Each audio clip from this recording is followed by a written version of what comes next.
Ever feel like everything's getting more expensive? Groceries, rent, even breathing. And let's not forget car insurance. It just keeps creeping up. But here's the thing. Insurify makes one part of life easier. It's an insurance comparison site that finds real-time quotes from dozens of top insurers. Insurance companies compete for your business, driving down prices. It's like having a friend who knows all the best deals, but without the smug grin.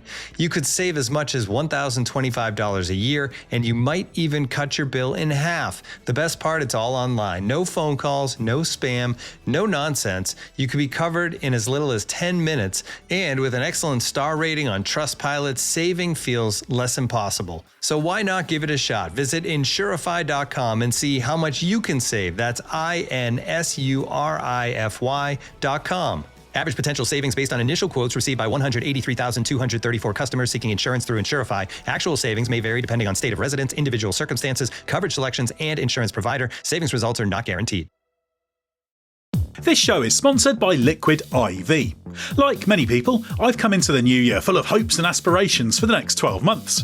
Maybe, like me, you're anxiously pacing the floor waiting for the F1 season to begin, or perhaps you've set yourself a more regular fitness goal, like running your first marathon or commuting to work by bike.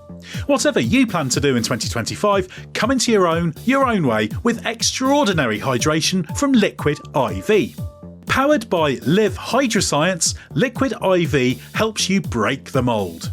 Liquid IV is so easy and convenient to tear, pour and enjoy, and it comes in several fantastic flavours, like their new Hydration Multiplier Sugar-Free Raspberry Lemonade and other winners like White Peach and Rainbow Sherbet.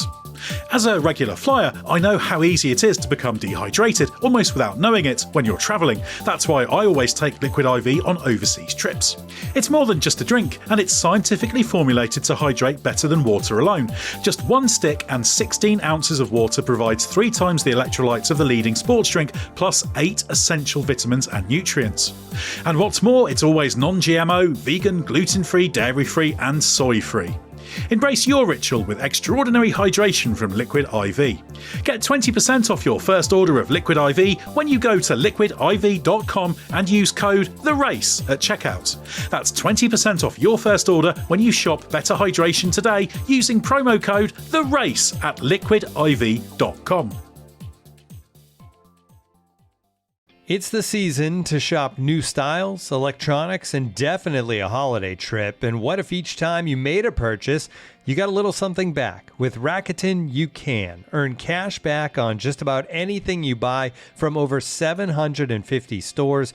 So if you're looking to buy a new phone, clothes, skincare, or a getaway, well, you can get cash back. So treat yourself, family, and friends and book that holiday trip now. Start getting cash back today by joining Rakuten. It's free and easy to use, and you can get cash back deposited into your PayPal account or sent to you as a check. It's the smartest way to shop, plain and simple. Start your shopping at Rakuten.ca or get the Rakuten app. That's RAKUTEN.ca.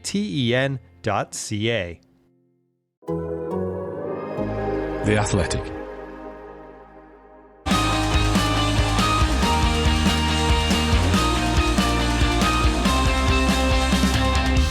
The race is on, and with F1 having its biggest influx of rookies in years in 2025, we run the rule over their prospects and ask whether Kimi Antonelli will grab the headlines, or if one of his rival newcomers will emerge as the best of the new crop.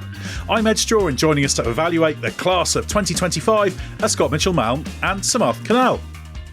Well, Samarth, we'll come to you first. This is perfect territory for you, given you've been following F2 so closely over the past 12 months.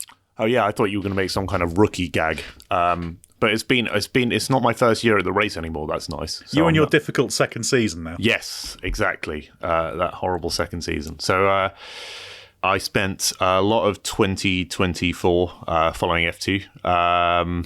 Some fun moments because it was the new car, and we saw the whole grid get mixed up, and I spent most of the time just wondering why it was happening. Why we were seeing such a mixed up season. And so that was really fun. And I also have to say that last year, I think you can underestimate just how kind of strong that F2 grid was last year. I think the question for this year, and I'll hopefully be out there this year, is that how strong this grid is compared to last year. So I'm not so sure. But anyway, yes. So I think I'm qualified to talk about that. Well, they certainly do ebb and flow sometimes, the F2 grids. There's sort of waves that run through the junior ladder, quite short turnaround waves, but it can very much happen. And Scott, before we get into this podcast, we've got to answer the question that some will be answering, because there's one driver we're not talking about in this podcast who some will argue is a rookie, and that's Liam Lawson. So where do you stand on my omission of Liam Lawson from the rookies discussion? I think it's harsh, but I'm willing to let you make your case for it right now. I would say he's in a unique class of one in that he belongs in the full-time rookie category or full-season rookie category, but 11 Grand Prix starts is just a bit too much to compare him legitimately to a Bortoleto or a Hadjar or an Antonelli, for example. But it's your decision. You are the captain of this ship. You can go down with it now and give your reason for it. Well, I go down with the ship every time we record a podcast, as listeners will know. But yeah, I just think, 11 races over 2 seasons is a bit too much. I always quite like the classification. Samarth, you might be able to tell me if this is still the case, but NASCAR used to have a 5-race cut-off, didn't they?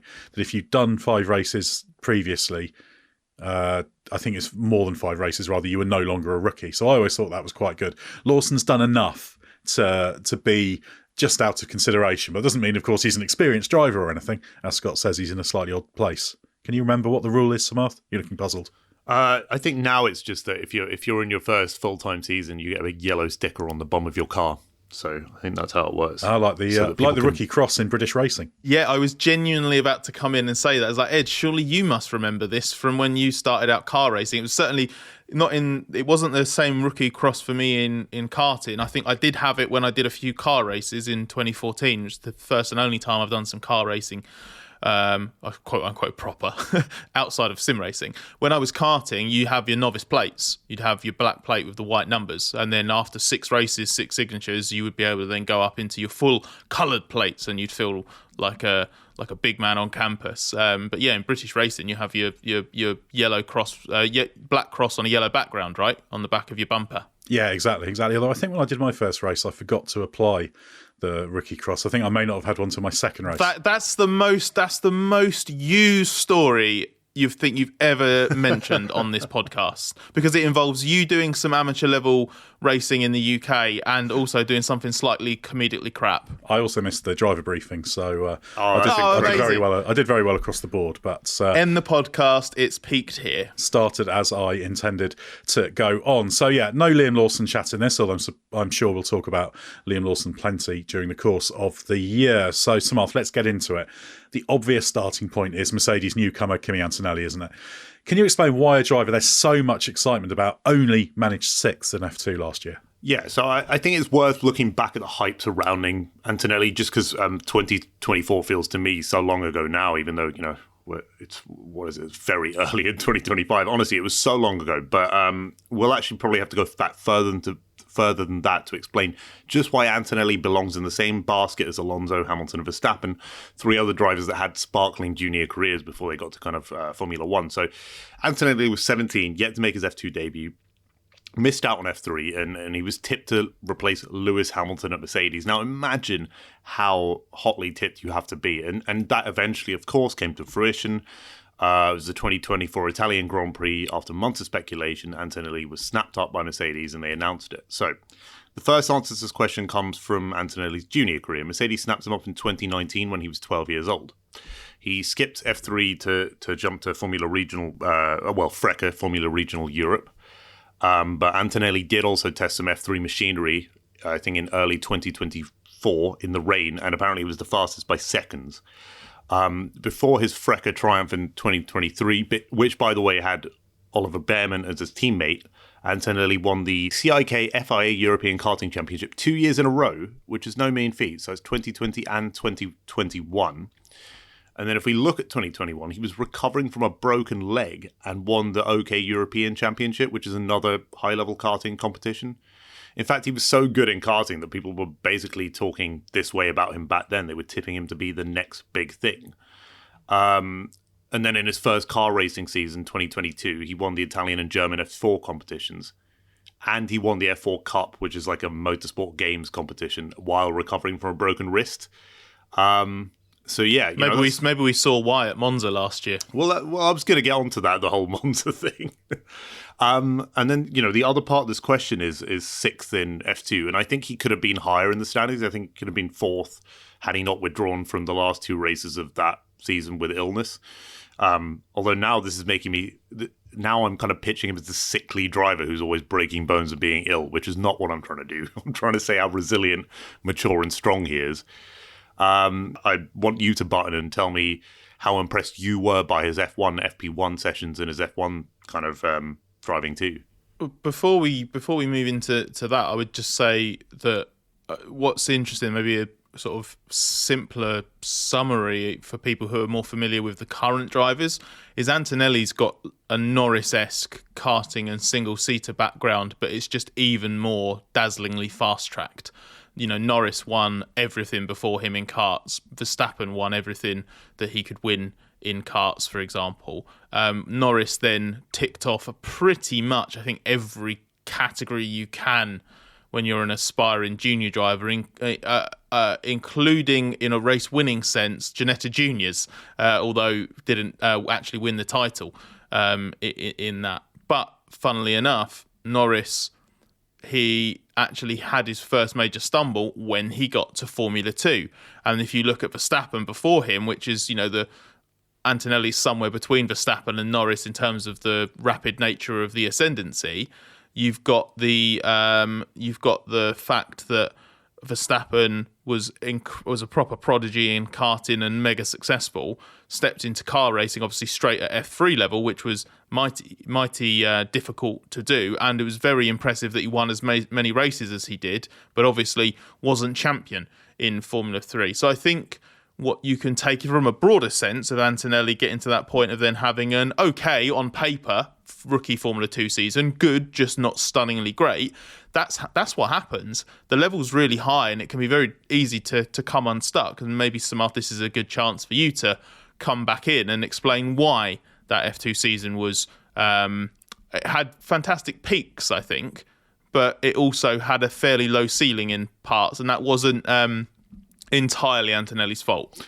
I think that's funny. What you've just said there, Scott, sums up, I think, a lot of F2 driver seasons last year, where it had fantastic peaks, but we almost didn't see that level stay up that much. And I think that's partly because of the new car.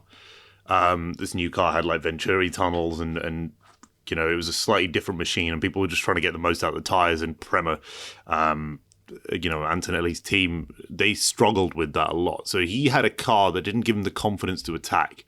And I think it was immediately clear in Bahrain, and particularly so in Saudi Arabia, a tight street circuit. I noticed he was on the back foot there, and he was actually under attack a lot of that race. But I'll say he did a really good job keeping his nose clean in that feature race. It looked like it could have been carnage had he not, had he put a foot wrong. To make up the step up to F2, so that's 270 horsepower to 620-ish, depending on the Mechachrome that you get. And he beat Bearman in the same machinery. So, not bad, right? Different aero, bigger aero, different Pirelli tyres, peaky levels of grip as well. The peaky is the word of the day here in F2, but it's not an easy beast stepping up. I will also say, if you can, I know this is switching you to a different form of media, but if you can watch his overtake on Franco Colapinto through Eau Rouge in 2024, it's stunning. It's properly brave. And I think that takes me to the point that Antonelli is genuinely great in the wet. We've seen his Silverstone sprint race was just excellent, really proved that he can do it. And again, in Formula 1, when he stepped into the Mercedes in about April 2024, he did a test in the wet. Again, they were taken aback by his prowess. So, I think there's a lot to say about him. That's the thing, even if his F2 season doesn't seem so dazzling. Yeah, the way that he came in, with those sort of F1 interjections, we'll get into this, I think, a lot throughout this podcast, but the way that F1 teams have kind of shifted their judgment and evaluation of their own drivers now is very much a priority of what they do in the F1 environment rather than what they do in F2. As we'll get to, Ollie Bearman's had such a an even worse season than Antonelli did in that difficult Prema situation in Formula 2. But he kind of tested as much as possible that kind of tolerance that your F1 backers would have for you having a torrid time in Formula 2, because if you did such a great job in your F1 outings and opportunities, that just wouldn't matter what you did in Formula 2. So with Antonelli, obviously, the crash in the Monza FP1 was worst case scenario, end of the second push lap, and he just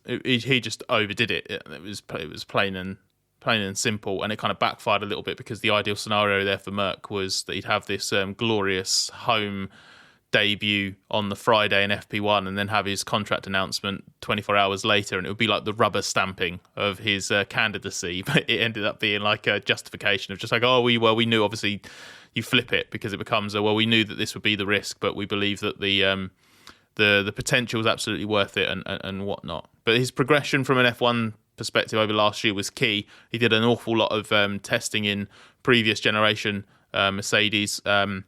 I think he started life with a single very brief outing in the 21 car, just so that he didn't have the difficulties of the ground effect era Mercedes straight away.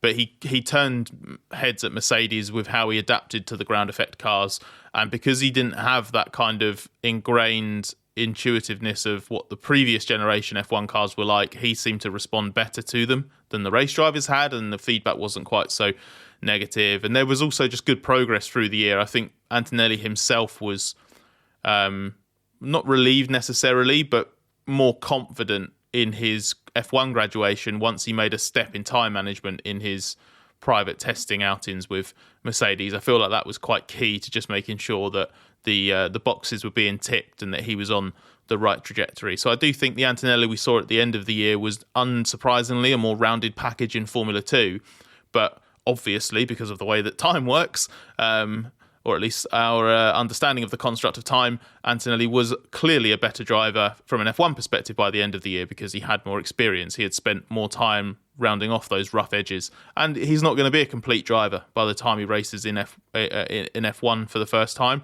And you can argue F1's not a finishing school, so maybe it is going to be too soon, but I don't think anyone arrives in F1 as the complete 100% finished package. It's just, how good are you and how good can you still get? He took a noticeably cautious approach to his second FP1 outing as well in Mexico. As you mentioned, I watched that session on board and followed it quite closely. But I do think with Antonelli, he will need to bank a good result early on, just to ease that pressure and just make everything a little bit more relaxed, because that buys you a lot of time. There's no reason why he can't, because he's had plenty of mileage. He's been out even in the 2020 car recently at Jerez as well, to avoid using up their TPC mileage. So yeah, exciting to see how Antonelli gets on. This show is sponsored by Liquid IV. Like many people, I've come into the new year full of hopes and aspirations for the next 12 months. Maybe, like me, you're anxiously pacing the floor waiting for the F1 season to begin, or perhaps you've set yourself a more regular fitness goal, like running your first marathon or commuting to work by bike. Whatever you plan to do in 2025, come into your own way with extraordinary hydration from Liquid IV. Powered by Live Hydroscience, Liquid IV helps you break the mould. Liquid IV is so easy and convenient to tear, pour and enjoy, and it comes in several fantastic flavours, like their new Hydration Multiplier Sugar-Free Raspberry Lemonade, and other winners like White Peach and Rainbow Sherbet. As a regular flyer, I know how easy it is to become dehydrated almost without knowing it when you're travelling. That's why I always take Liquid IV on overseas trips. It's more than just a drink, and it's scientifically formulated to hydrate better than water alone. Just one stick and 16 ounces of water provides 3 times the electrolytes of the leading sports drink, plus 8 essential vitamins and nutrients. And what's more, it's always non-GMO, vegan, gluten-free, dairy-free and soy-free. Embrace your ritual with extraordinary hydration from Liquid IV. Get 20% off your first order of Liquid IV when you go to liquidiv.com and use code THERACE at checkout. That's 20% off your first order when you shop Better Hydration today using promo code THERACE at liquidiv.com. As you've probably heard by now, we've teamed up with BetMGM this season. We'll be using BetMGM lines to make all of our picks, and we'll have special offers for our listeners each week. If you haven't signed up for BetMGM yet, use bonus code The Athletic, and you'll get a 1-year subscription to The Athletic, plus up to a $1,500 first bet offer on your first wager with BetMGM. Here's how it works. Download the BetMGM app and sign up using bonus code The Athletic. Make your first deposit of at least $10. Place your first bet on any game and claim your voucher for a 1-year subscription to The Athletic. See BetMGM.com for terms. U.S. promotional offers not available in D.C., Mississippi, New York, Nevada, Ontario, or Puerto Rico. Gambling problem? Call 1-800-GAMBLER. Available in the U.S. Call 877-8-HOPE-NY or text HOPE-NY 467-369 in New York. Call 1-800-NEXT-STEP in Arizona. 1-800-327-5050 in Massachusetts. 1-800-BETS-OFF in Iowa. 1-800-270-7117 for confidential help in Michigan. 1-800-981-0023 in Puerto Rico. First bet offer for new customers only in partnership with Kansas Crossing Casino and Hotel.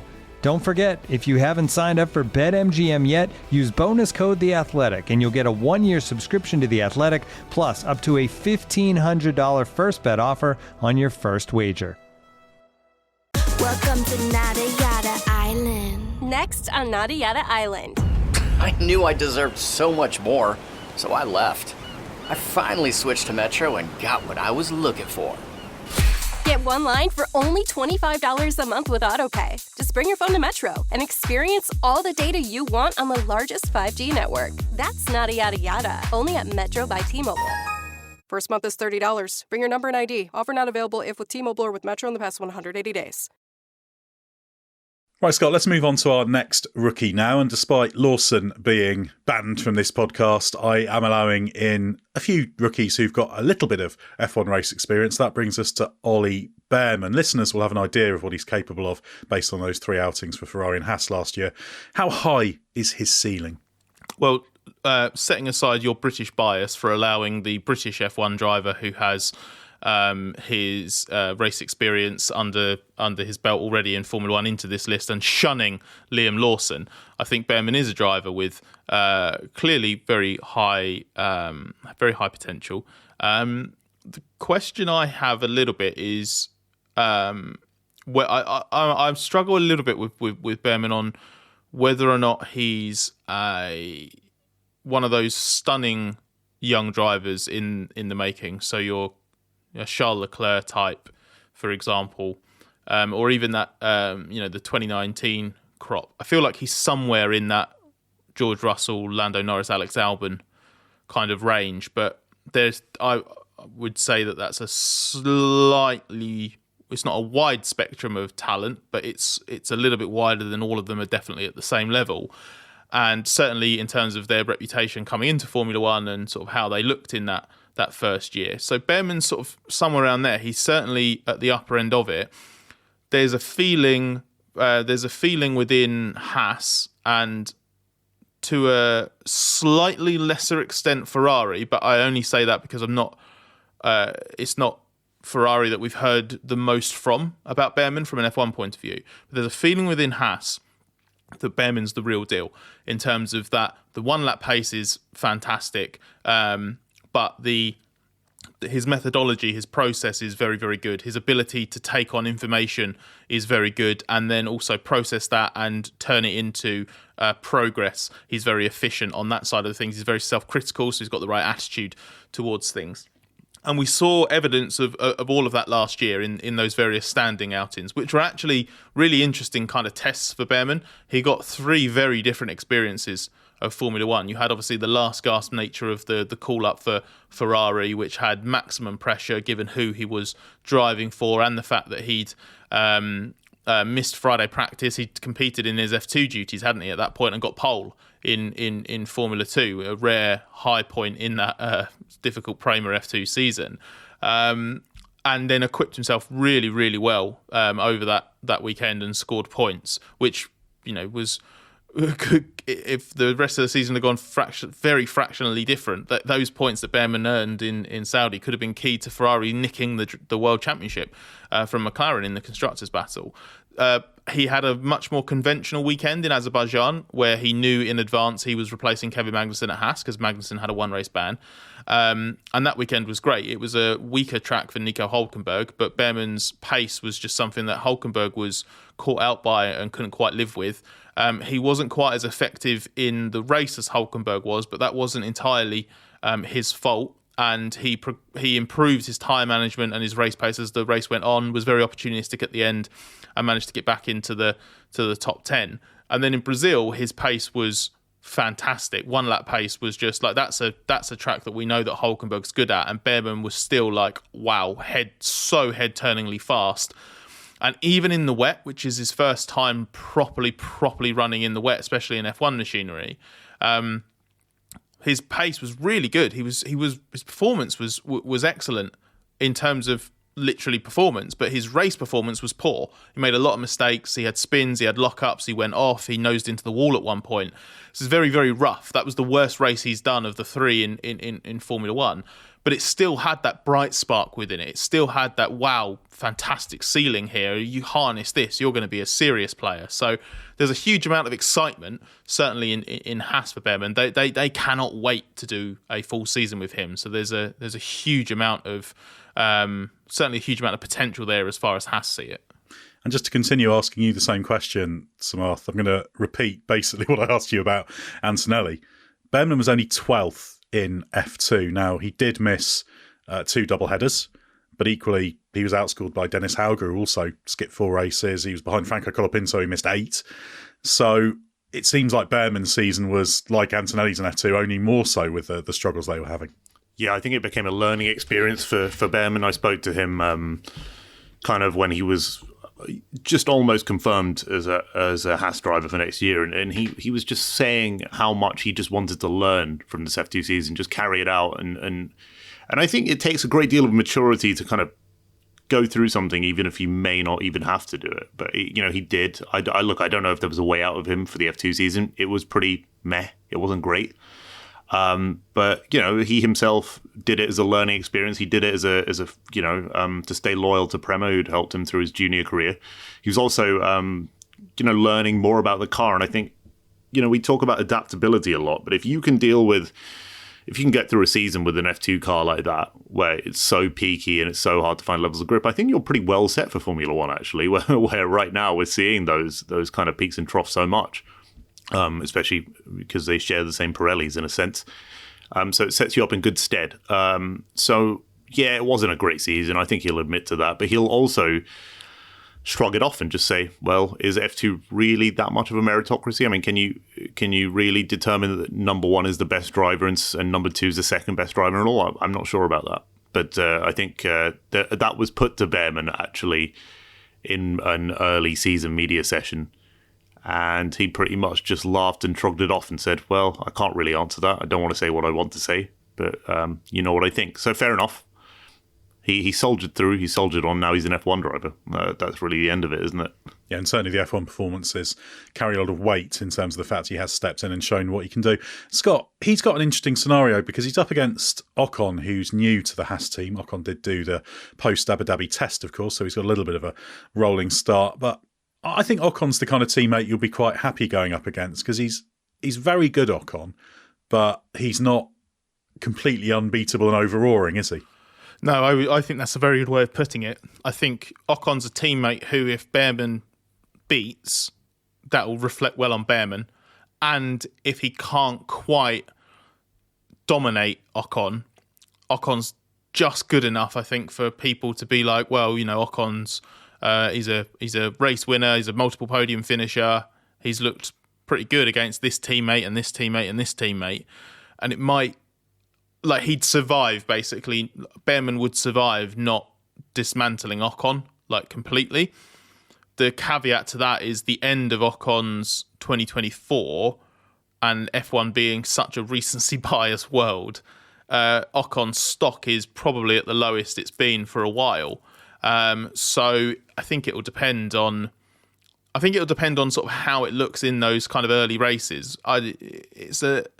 It's a little bit similar, I think, to when Charles Leclerc started at Sauber alongside Marcus Ericsson, except for the fact that obviously Ocon is a better driver, a better reputation, better results than Ericsson had in Formula One. The first 3 races that Leclerc had were wobbly, and some of that was self-inflicted. So it just started to just creep a little bit of pressure in straight out the blocks. I think it would take a little bit longer for that to happen with Bearman alongside Ocon, because Ocon's got that better reputation. But the first sort of third of the season will be key. Bearman will look to be getting some qualifying and race victories in over Ocon as soon as possible. Yeah, and I think Bearman, everything we've seen and the degree to which Haas rated him from the very first moment he drove the car in Mexico in 23, they hold him in very, very high regard. So, yeah, he's probably the second ranked rookie in terms of how exciting the results are expected to be, which is obviously tied to how good the cars are going to be. So let's see he can live up to that. Now, Scott, the other rookie who has raced is Jack Doohan. Less of an impression than Bearman did, but just had that one shot in Abu Dhabi. We obviously talked about this quite a bit when we did the podcast when Colapinto got signed as a test and reserve driver by Alpine, but it's worth touching on Doohan. So what can we expect to see from Doohan? What is in there? Can he flip the script and make sure that he can stay on longer term? Yeah, well, the first thing we can expect to see is a lot of articles, written word, spoken word, broadcast segments, cutaways and whatnot that very, very strongly link to him, to the pressure he's under from Colapinto. But all Doohan can do is kind of try and phase that out and channel his belief and any kind of pressure that he feels into good motivation and show that he's not just strong-willed but also a fast driver. Abu Dhabi was okay. I'm accidentally quoting Flavio Briatore there because that's how Briatore described it afterwards. But Doohan's an interesting one. I said earlier that, you have drivers that step into Formula One sometimes and they're at different levels of, are they like absolute like wonder kid territory? So like Antonelli, Merck clearly feels is a wonder kid. Bearman's closer to that than he isn't. I mentioned that rookie crop from 2019. Norris and Russell were very much in that very clear cast iron category of these are special talents because of the titles that they've won. Norris maybe fractionally less so because he hadn't got F2 over the line. But Alex Albon was slightly different. Albon was more of by junior standards, a bit of a journeyman driver who he was like a driver's driver. He was very highly rated by his peers, but maybe outside of that, people didn't think Albon was particularly stunning or special as a talent. Doohan might be a little bit in that mould. Doohan's got a good record in junior categories. He's won races everywhere, but for it being slightly different, he could have had a proper Formula 2 title challenge in 2023. And he did chassis for a chunk of that season, which made a big difference, which if you look at it, the first part of the season, the results are very, very, very patchy. Then he gets pretty strong. Yeah, and the year before that, ironically, in 22, if I'm remembering my timings correctly, he was so good in the middle of the 22 season as a rookie that he very briefly put himself on Alpine's radar then when the Oscar Piastri saga was kicking off and they weren't sure who to put in the car for the following season. So Doohan's always been a driver that's kind of capable of raising an eyebrow. But he's never been one where you're like, that's a guy who's definitely going to Formula One and he's going to be there for many years. And purely because of circumstance, like his F1 career might last one season or less than a season. He might not even get a full one. But he's good enough, and I think he's capable enough from a personal and professional level. He could have a multi-year Grand Prix career as well. But I don't think he will achieve the peaks, whether that's because of the time he's given by his team or because of his ability, that a Bearman or an Antonelli could or should. And I don't think his team expects that from him either. It's a very difficult scenario because, as I said on the podcast we did about Colapinto coming in, Doohan does have incumbency, so he's just got to be absolutely fantastic and make himself unbudgeable. But that's a very, very high set of expectations. What do you think, Samarth? Can Doohan actually show that he stays in there despite the financial pressure of a Colapinto, the expectation that Colapinto will come in there, especially with what he showed last year? I feel like it's a bit unfortunate that it seems like Doohan's days are sort of numbered really right now. That seems to be the general consensus. So, it's a bit of a tough situation that he's in. I'm not sure he's going to get that much longevity out of it. I'm just not convinced. But F1 can be a cruel place, can't it? And we've seen it many times. And I'm sure we'll speak to Doohan earlier in the season, and he won't want any sympathy for his situation. He'll just want to be like, I'm fighting on, I'm continuing on, and let's see how I go. So yeah. Yeah, very much. He's got the foot in the door, so he's got the chance. But it's a very, very tough one. He has got unquestionably the toughest assignment of all of them, because he's the one who's got this sword of Damocles hanging over him, unfortunately. But it's all you can do is try and make that situation work for you, tough as it is. From Marvel Studios, the world is on the brink of war. Comes Captain America: Brave New World. Who you think they talk about? Watch yourself. You're not Steve Rogers. Right, I'm not. On February 14th, one symbol stands for all. Captain America. You don't even know what this is. You want me? Come and get me! Captain America: Brave New World. In theaters February 14th. Get tickets now. This film is not yet rated.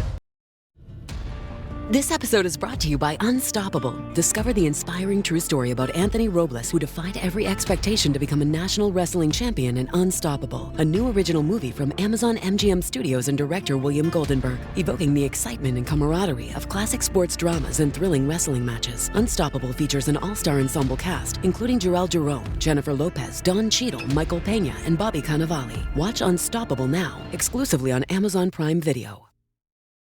This episode is brought to you by Indeed.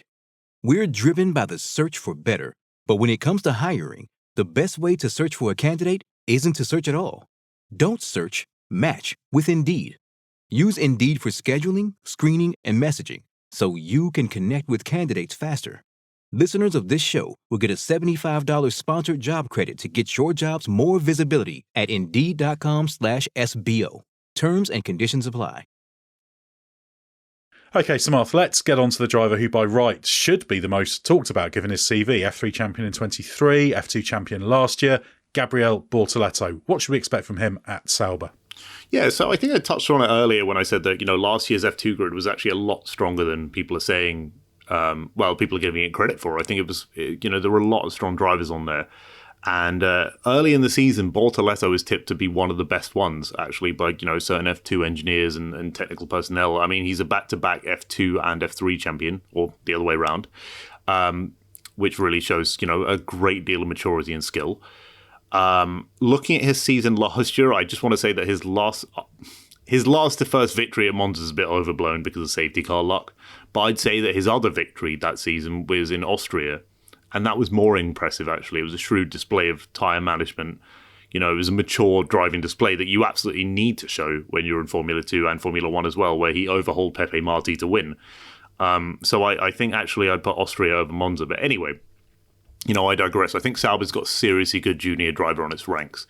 I would shy away that saying them putting him in the same ranks as Russell, Piastri, Leclerc, Norris, just because they were much more dominant in their respective junior careers. I know various factors such as, the new F2 car and the whole peaky situation of it all was probably made it harder to dominate last year, which doesn't help Bortoleto's case. But at the same time, he's very talented and he's up there. So he's shown with the right car he can deliver consistently. And in a sense, he's that kind of driver that Sauber needs, really, alongside the experience of Hülkenberg. So Sauber's actually done a really good job by picking him up. The thing that Fernando Alonso always says about Bortoleto, because obviously he's in the management stable, isn't he? He's always describes him as, he said he'll be the only proper rookie in F1 this season, which I think Alonso maybe at the time was speaking either, well, first of all, we know the fact that whether it's himself or his own, Fernando will always talk them up a little bit, and context be damned. But I forgive him for not considering an Isack Hadjar, who I would definitely put in the proper rookie category, and we'll get to him in a moment. But one of the things I think I'm right in saying Alonso's quite impressed by with Bortoleto is I don't know how similar it is to a Franco Colapinto type, but Alonso often talks about Bortoleto from the sense of he's not been a prolific tester historically and this kind of thing. Now, I don't know enough about Bortoleto's specific background from a racing perspective to be able to confirm that. But what I've been impressed by with his F3 and his F2 titles is he has never looked like a driver who's like, I don't mean this in a critical sense, but someone like Verstappen when he was working his way through karts and then into F3, or Lando Norris through his junior career, by way of example, or even like a Lance Stroll. You have some of these drivers that almost feel like pre-programmed to dominate, and that's because they have an enormous amount of ability, of course, but they also have fantastic opportunity. They do a lot of testing in various disciplines, and if they can't do something in their actual category, they'll go and race something else or go and test something else. Don't think Bortoleto's in the same kind of camp as that.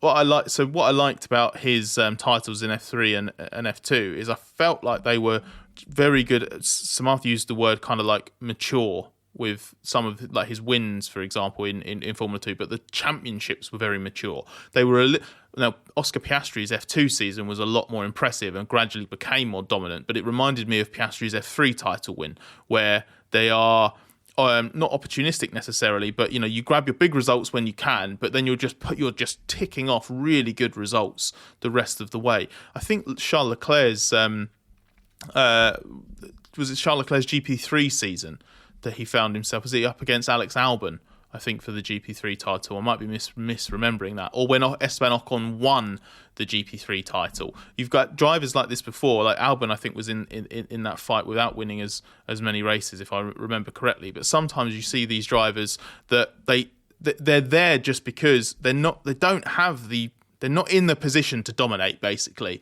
but just through good driving, through grit, determination, and really, really strong speed when they have the chance, they either put themselves in the mix or they get it over the line. And that's what Bortoleto did. And he did that in F3 and then in F2. So there's clearly a driver there that's got a lovely mix of just ability, raw ability, but also that capacity to pull it together and do the job over a whole season. That's what I'm very intrigued by. That I want to see that in Formula One.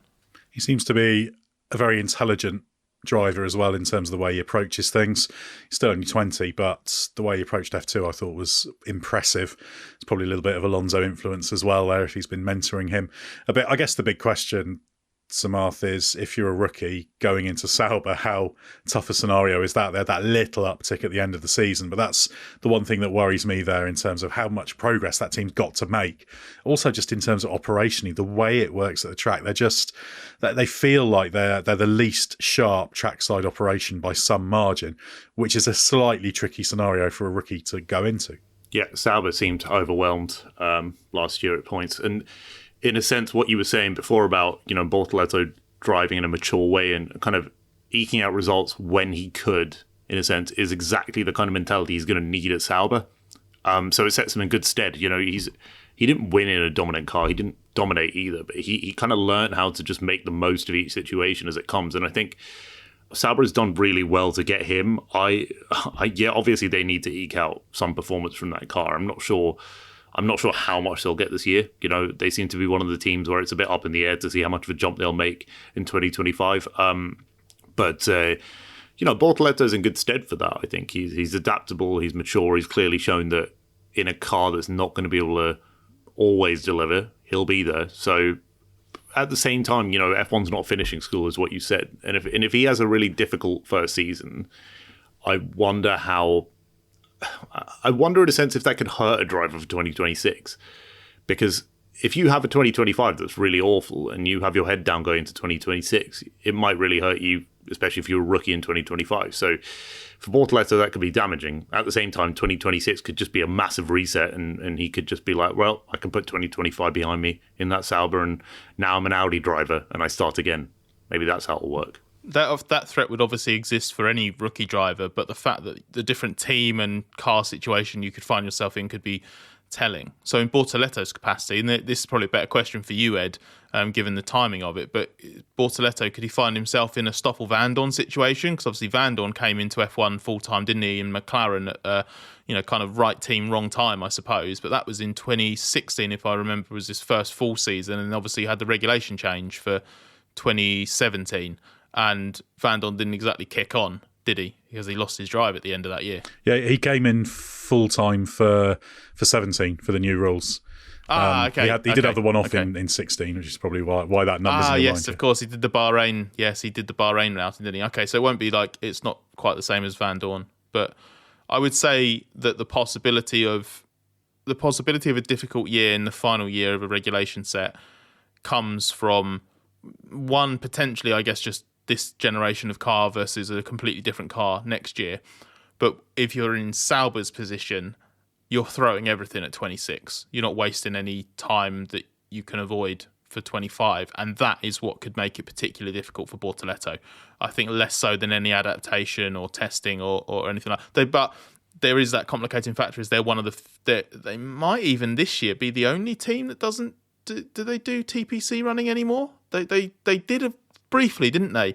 Because Porsche would rock up in an old car, but I can't remember off the top of my head of them doing much in 2024. Yeah, they're far from the most prolific, and you've got teams like Haas have just started their TPC program. Williams are adding one. Yeah, Williams are adding one as well. So Bortoleto could be in a position this year where he's not getting a huge amount of private running, and the 25 running that he's doing is slightly uncompetitive in a car that's not going to get developed that much.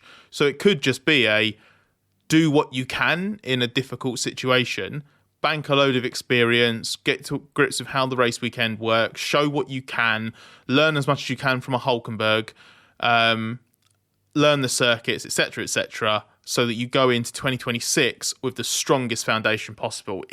He's the most likely of the rookies to face that scenario anyway. Hulkenberg, I think, will be quite a good teammate for him insofar as he's also someone who's very good but beatable. But also, Hulkenberg comes in with experience and a fresh perspective. And he's already started doing this in the test. It's like, why are we doing it this way? We've got to do it that way. Haas were very, very race performance focused last year, very, very focused in terms of what they needed to do to get the most out of the machinery. If Hulkenberg can bring a little bit of that to the team, he might be pushing against the tide a little bit, but that should help the environment he's in. Good ride sensitivity as well from Hulkenberg in terms of how low you can run the cars to get the downforce without causing problems for the tyres, etc. So I think he's got quite a handy teammate there, but it's going to be quite a tough ask for Bortoleto. You can frame it either way. You can say expectations for Sauber are low. They could do a bit better than expected, and Bortoleto could be a semi-regular point scorer, and everyone will be saying this is fantastic. But they could also have a last year style season, and he's just grinding around at the back. And even though people intellectually know the car's terrible and he can't get any points, rookies in that scenario can, even if their own performance is good, can just be left behind by it. So, yeah, it's not the perfect opportunity for Bortoleto. The other thing I wonder with him is the fact that McLaren was willing to let him go entirely makes me wonder if they think he's very good, but not necessarily spectacularly good. Yes, I know they've got Norris and Piastri longer term, but if you were McLaren, you might have been wanting to keep hold of Bortoleto in some underlying way, but that might not have been practical. You can't keep drivers hanging on contracted forever, so that's not necessarily something, but it is there in the back of my mind. Should we move on to the last of our rookies now, Scott? Isack Hadjar already had a quick mention, runner-up in F2 last year. Has he got the RB, or the Racing Bulls as we now have to call it, having been told expressly we were not allowed to call it that way before the team then called it that, then tried to call it something else, and then said, yeah, actually it's called Racing Bulls, but we won't get back into that in too much detail. But it does seem that Red Bull doesn't seem completely sold on him, and it's more like, well, you're notionally the next in the queue, so there's a space, we'll put you in. Yeah, in a way, he is completely deserving of it, but in a situation completely befitting Scuderia afterthought, he's ended up in a seat that has come about kind of by accident, because were it not for the Sergio Perez-inspired rejig with Liam Lawson shuffling into the senior team, and the fact that Red Bull's interest in picking up Franco Colapinto cooled, so therefore there wasn't a contender for the second team for Hadjar to fight off. He's just ended up being the default option, effectively. But he was also the no-brainer option, a legitimate Formula 2 title challenge that didn't quite come off and had a very, very disappointing end with his start in the final race. But a good season with tremendous peaks. Still only 20. Won, I think, correct me if I'm wrong, Samarth, but I think he won more races than anybody else. I think he had 4 wins in Formula 2 last season. It wasn't his first year in F2, obviously, but his rookie campaign had some nice peaks as well, even though the end result was unspectacular. But you go right the way back through sort of watching him in Formula 3 as well. He was one of those drivers who, in a way, a little bit of the opposite of Bortoleto, in that you see those moments of raw pace and ability, and that's what turns your head. That's what makes you think, this guy's got something about him, but struggled to put it together over the whole campaign. So, hasn't, I might be doing him a slight disservice here, but off the top of my head, I don't think he's won a single-seater championship, for example, but he's won races in everything. Whereas Bortoleto's got, maybe less standout numbers from a race wins perspective and results perspective in some championships, but he's also got F3 and F2 titles, which you can't knock. So Hadjar, I feel, is a bit of a wild card amongst the rookie pack. He feels the least prepared of all of them. I think he's the most rough around the edges. He's quite emotional over the radio sometimes, and Red Bull was a little bit sceptical of his capacity to kind of handle everything in an F1 situation. He had a very underwhelming Silverstone FP1 outing. I asked him about that in Abu Dhabi when he drove in FP1 there and did a better job for Red Bull Racing. He got very defensive when I asked him that question, which, maybe that's a little bit natural. I'm a little bit worried it might have been a sign of someone who gets his back up a little bit easy when he's being questioned. But let's see how he gets on in Formula 1. He needs the time. He's only 20. So as much as I've been impressed by the likes of Antonelli and Bearman at their age for being able to cope with stuff as well as they have, the reason I'm so impressed by stuff like that is I don't think that they should be coping with that stuff as well. So by the same token, I can't sit here and say, Hadjar's not going to work in Formula 1 because at 20 years old, he's not the total, complete mental and emotional package. So let's see how he gets on. It'll be interesting to see how he fares alongside Yuki Tsunoda, who's a fantastic benchmark in terms of ability, both over one lap and also in terms of his reliability on Sundays. So he's got a good opportunity, does Hadjar, but there will start to be some pressure from below fairly quickly because Arvid Lindblad, I think, is very highly rated within the Red Bull family. And we know that is a ruthless organisation. He's certainly an interesting case, Hadjar. I quite liked his first FP1 outing with AlphaTauri, where he started a little bit shaky, but then made some good progress. There's elements of him that he's supposedly quite an intelligent driver in terms of the way he approaches things. But there seems to be a bit of a war there, Samarth, in terms of can that nature win over the slightly more all over the place character we see at times as well. And this can happen. He's a young driver, and drivers get into Formula 1 very young these days, and it does take a little bit of time. So that's why he feels like a driver who could actually come in and defy expectations and really impress people, or you almost could just crash and burn and be out after half a season or something. It's a very, very wide window of outcomes here. Yeah, exactly. Well, I don't want to add too much to both of yours, excellent analysis, to be honest, of Hadjar. I think you've pretty much summed it well. He's hot-headed, but he can be rapid on the day, and we've seen that. I will just add that there is a chance that RB or Racing Bulls could have the most easily irked driver lineup in Formula 1 next year, and I would love to just listen to both of their radios throughout the season. I would love to. I think it's going to be great. But that's literally all I have to add to your excellent observations there. Yeah, and I guess the big question is the Red Bull environment, if they're going to be a little bit more nurturing of a driver like that. Hadjar, I don't know, I was going to say Hadjar knows that he's had to, it's not been a completely easy door to push against to get this thing, but he might also think, I've absolutely earned this, I'm brilliant, I'm going to do really well. I don't know how that psychology is going to play out. It could work so well for him, which is why he is sort of a driver I think could do something.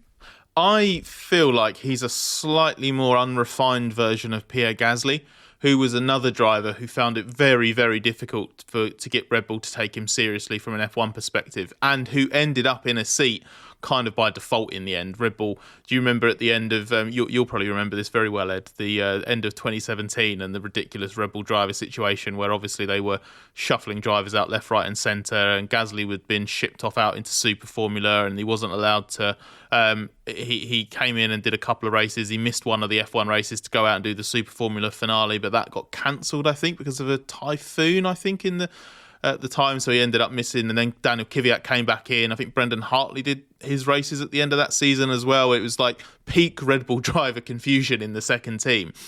but it facilitated Gasly getting into F1, which Red Bull had just been weirdly against. Now, Hadjar hasn't had the same body of work as Gasly did in terms of, what Gasly achieved in 3.5 and then into GP2 and then obviously out in Super Formula as well. He had to really bang the door down. Hadjar hasn't had to work that hard, but he might have done. If this seat hadn't opened up this year and Hadjar had just finished second in F2, he would have been another driver who was like, well, what more have I got to do now to get this opportunity? So let's see, because the way Gasly kind of handled that was he always had complete faith in his own ability and knew that if he just needed the chance, and when he got the chance, he would smash it. And Gasly did a really solid job, didn't he, when he stepped into the Toro Rosso and then had his first full season. That kind of, personality or approach did end up biting him when he got into the Red Bull proper, but that was still very early in his F1 career, and he was still a young man. So there's some interesting parallels with Gasly, but it won't be the same because Hadjar's his own person and his own driver, and how he fares, I think, will be a very interesting rookie subplot this year. Yeah, and it's not impossible. He can be really strong, and then suddenly people will start saying, he could be the driver Red Bull Racing need down the line. So it feels like one of those ones where there'll be a kind of fork in the road early on where it will decide which way things are going to go for him. But there's certainly ability there. There's a driver in there that it would be nice to see that refined into someone who can really deliver consistently. We've run through the 5 rookies now. We've got a few Members Cup questions, a couple of them related to this, which I'm going to throw at people. Corey Kayet says, which of the new drivers are best positioned for success in 2025, either in terms of points or perhaps for the sake of fairness to perform well vis-a-vis their more experienced teammates? Well, there's sort of 2 questions there. So who's going to be the most successful in terms of points? Who's going to be the most successful in terms of, should we say, relative performance? What do you think, Samarth? Points, Antonelli. Relative performance, I'm going to go for Bearman. I know it's boring, right? Because you explained it so well earlier, and it was my answer before you said that. And while you were explaining it, so I was like, that's my answer for that question. But yeah, I think Bearman versus teammates. How about you, Scott? Has your thunder been stolen? Well, a tiny bit, but only because I only literally about 5 seconds before speaking realised you'd banned Lawson from this podcast. Because I was going to say Lawson for points. I think Lawson will just edge Antonelli because I'm not sure the Red Bull Merc deficit will be massive. But then I guess by default, then my answer then shifts to Antonelli from a points perspective. And then performance-wise, I would default to either Bearman or Antonelli because I just think they will be the most prepared and I think they'll be in the best environment for it. I'm going to go with Antonelli on the grounds of I don't know exactly what he's capable of in a Formula 1 car, whereas I feel like I'm more on the Haas side of things with Bearman, where my expectations are pretty damn high for Bearman. So it's a bit easier for him to fall short of where I think he will or should be this year. Whereas Antonelli, I feel like the gap between where I think he might be and where Mercedes is kind of promising he'll be is kind of big. So if he ends up anywhere near to what Merck's saying, he's going to be super special. So yeah, that's kind of where I come down on it. In terms of points, it's hard to look past Antonelli because he's almost certainly going to have the best car. In terms of relative, I'm not counting Bortoleto out because I think against Hülkenberg, he's got a very good team. I rate Hülkenberg, but he is someone who, as Bearman showed, you can outpace and show well against. So there's a shot there, but it may just be lost in the noise of Sauber being awful. Again, we don't really know. Before we move on to the other members' question, Ed, I had a question I wanted to pose to the two of you, which I think... Well, you have to pay your members' club fee and submit it via the allotted means, either on Patreon or via the Google form. I'm special, so I refuse to engage in that. No, I was wondering this because obviously it's such a big rookie crop. And it's such an interesting one, especially with the two, I would say, not just the top two in Formula 2 from last season, but the two most highly rated drivers from Formula 2 from the previous season. And then obviously you have the unofficial rookie that we're not including Liam Lawson in that. But where does this rank in terms of rookie classes for you two? Because I was having a little wander through the other day, and instinctively in my head, obviously, I was thinking of Norris, Russell, Albon was a very good crop, and it was just unfortunate because Leclerc was the previous year. If Leclerc had been in with that would have been a fantastic one. Then there was a very good year where obviously was it like the Hamilton Vettel year also had was it Kovalainen and Sutil as well. Are there any more recent ones that are as good or better than this? Who am I doing a disservice to by forgetting, Ed? Well, I guess you got 11. There was Perez and Ricciardo that year. And, of course, Pastor Maldonado, Paul di Resta. Jerome D'Ambrosio, now deputy team principal at Ferrari. But, yeah, I would say this one still potentially is better than that. The rookie crop that always leaps to mind is actually one going further back, which is the one 2001. Exactly, yeah. It's the one everyone reaches to, which had Alonso, Raikkonen and Montoya, plus you had Enrique Bernoldi. And Alex Young turned up later in the season. And Thomas Enger did 3 races at the end of that season. I think Enger is someone who had, certainly in terms of raw ability, the speed to be a fantastically good Grand Prix driver. Maybe the overall approach wasn't quite right. But yeah, 2001's the obvious one. So I guess the question there is, who are the Alonso, Raikkonen and Montoyas and who's the Enrique Bernoldi of the current crop? But well, there you go. That's for you two to answer now on this podcast. Who is who? Who is who? Well, Bortoleto has to be Alonso because he's Alonso's driver. And he's driving for the back marker. Yeah, exactly. Anyone grabbing you? Who's Montoya? Well, Antonelli is Raikkonen, isn't he? In terms of that he's sort of another step Kimi, up. Yeah. And Kimi by name, but also inexperienced and a rapid promotion as well. That leaves you with the Montoya. Oh man, the who's Montoya question is incredible. This is such a good question.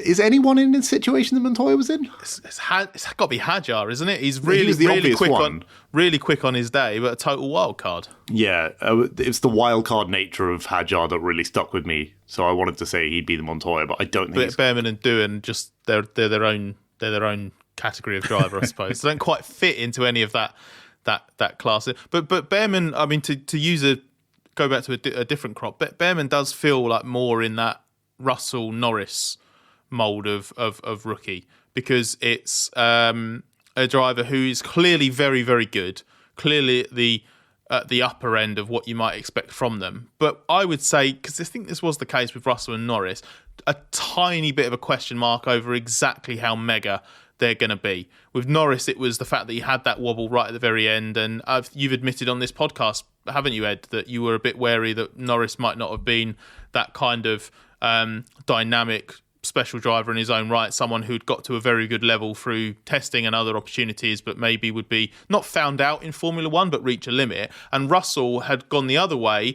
He'd had a wobble earlier in his career. His Formula 3 years were a bit unspectacular. Very good second season, but enough that he was thinking about moving into the DTM or something like that. But then he pulled it together with the Mercedes backing and winning the GP3 and F2 titles. So that's why I kind of think Bearman's that kind of rookie.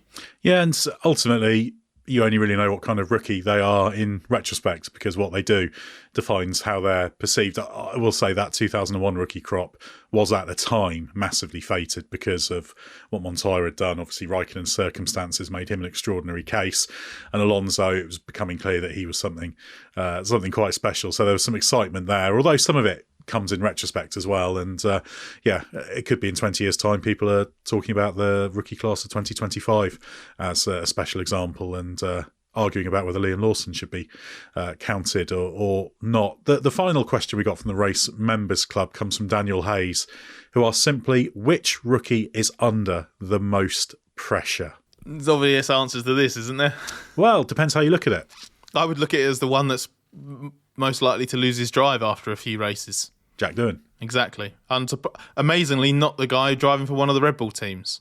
So I'm not laughing to be flippant or to make light of Doohan's situation. It's just a ridiculous situation to be in. I mean, the flip side of it is you could argue that all teams more or less operate like this, and they're very brutal, and they'll screw over one of their drivers if they think they can get ahead by doing so. That's maybe how a lot of the teams operate to a degree, but some of them operate in the shadows a little bit more, and at least Alpine are being upfront by having Doohan's would-be successor right there with him, and then it would be another rookie in the crop. We'll be having to redo this, do a new version of the podcast with Colapinto in place of Doohan a few months into the season. But I mean, Doohan's the obvious one just from a career point of view, but then second to that's got to be Antonelli, surely, with the amount of pressure that's been inadvertently put on him by Mercedes, by just how much they've talked him up. He has to be special, doesn't he? He can't just come in and be good. He has to be mega. I'd argue Hadjar probably would be second, just because of how ruthless the Red Bull family can be, and the fact that Lindblad's just waiting there. But yeah, Antonelli's got to deliver, but I think he'll be protected by the Mercedes family a bit more as well, because they put so much stock into him. So if he starts to falter a little bit, they're going to be like, well, he needs his time. It's our fault that he's so hyped. Give him a second. So I think he's got that protection there. I think you could still argue it's Antonelli, though, because he's going to have the narrative of you're the guy who replaces Lewis Hamilton. You're in a car that could well be running at the front. So that brings with it far more outside scrutiny. So it depends where the pressure comes from, and different drivers are susceptible to pressure in different ways. I certainly agree. Doohan is the one who's on the edge of a precipice. I mean, you're always on the edge of a precipice as an F1 driver. You've got to deliver. But his precipice is like right there. He can't even count on there being a next race after a few races into the season. So that brings its own pressure. But equally, he can kind of rationalise it as, well, I've just got to do what I need to do. If they're going to boot me out for the money in Colapinto because they know Colapinto's good and he's got cash, am I doomed anyway? So I kind of feel like Doohan might have the psychological makeup to kind of brush that off. It doesn't mean he'll save the drive or anything, but that might change the pressure. Whereas I think Antonelli will have that constant drip, drip, drip of questions. But again, like I said earlier, he could go to Australia. It depends how the Mercedes is. Pick up a good result. Let's say he gets a third place or something. Then that will buy him a lot of patience, and it just makes it a bit easier. But let's say he has a crash in Melbourne, and then suddenly, because he crashed in Monza and crashed there, people are saying, oh, it's too early, oh, he's crash prone, he's an idiot, what have Mercedes done?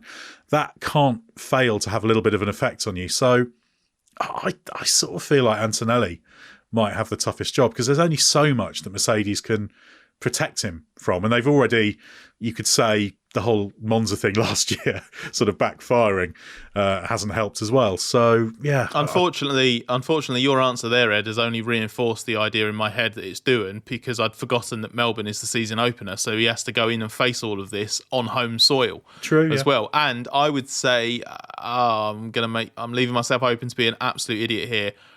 Recent history does not bode well for an Australian at home, does it? Because where I feel like, Piastri got his first points with McLaren in Melbourne, but that was because of that late chaos, if I remember rightly, in 23.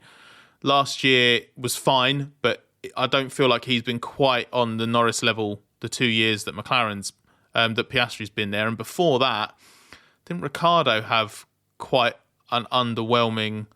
was it his Renault debut was like it was basically over, wasn't it, after about 20 yards, because he went over that grass, didn't he, by the pit exit and broke the front wing. There might be some intermittent results there that were mega that I'm forgetting, but I feel like the last few years haven't been massively kind. Certainly since I've been covering Formula One, feels like it hasn't been massively kind to Aussie drivers on home soil. So it just feels like between that and the Colapinto threat and everything, I just feel like the pressure's going to be on Doohan to enjoy that, because he might not have another Australian Grand Prix in his F1 future, but he might not have many more races in his F1 future. So it just amps up that sort of the clock's ticking feeling. I can't believe that you overlooked Alan Jones's win in the 1980 Australian Grand Prix at Calder when he turned up in a Williams. And I think there was one other F1 car, maybe I think Giacomelli's Alpha. And that was, obviously it was a non-championship race in those days. So yeah, Alan Jones at Calder. Great news for Australians in the Australian Grand Prix in F1 cars. But I was minus 12 when that happened, let alone not working in Formula One. So I don't think that counts as recent. To be honest, it didn't make much of an impression at the time, but it's just for some reason I always remember that. But yeah, I'm not saying Doohan's the wrong answer. It's just I feel like I just feel like he probably can deal with it quite well. He's got probably the most at stake though, because I think the difference with Antonelli, as has been alluded to, is even if he has a shaky start, Mercedes and Toto Wolff aren't going to lose confidence in him. But the outside world and people asking him questions, etc., might play against him.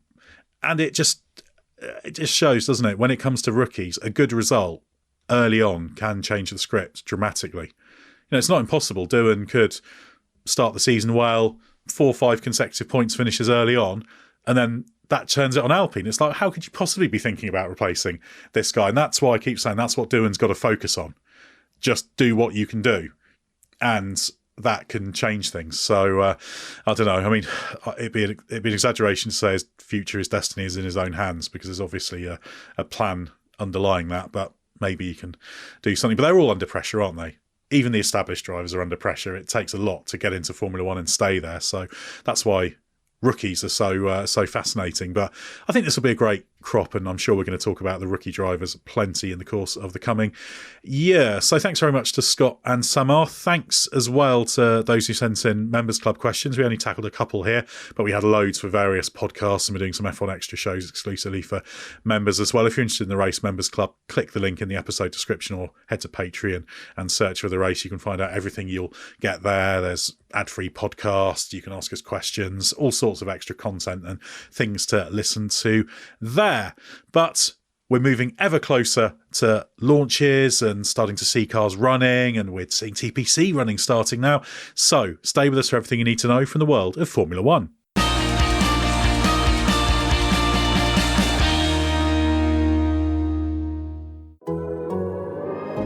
The Athletic.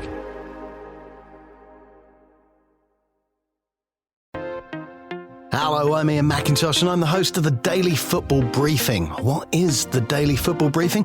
It's a special 10-minute daily show designed to bring you up to speed with the most important stories from across the football world. Except on Monday mornings when it's 15 minutes and we try to cram in the results, standings and stories from the top 10 leagues on the planet. Or at least the top 10 leagues that I run on a Football Manager save. Follow this show today and you'll never miss another big story again, whether it's news that the Athletic has just broken. David Ornstein, what happened? News from outside the Premier League that other podcasts might ignore. That is a difficult one to explain, so let's go bit by bit. Or it's Champions League week and you just need someone to put it all into context. It's made for a very useful away point in a difficult game in a difficult week. Listen to the Daily Football Briefing in 2025. It's out every weekday wherever you get your podcasts.